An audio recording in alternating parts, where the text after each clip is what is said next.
Crossing France by foot, Day 2 review. I left the village of Saint-Sulpice-les-Favières at 3 a.m. Why so early? Because of my allergy to pollen. As you can guess, I was exhausted and my morale was low until that moment. Guess what?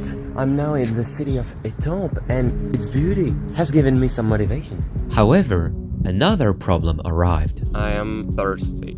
My mouth has dried and I only think about that. Then I became even more determined, especially at this moment. I saw two ladies in their garden and I asked them to fill my place. They saved my life.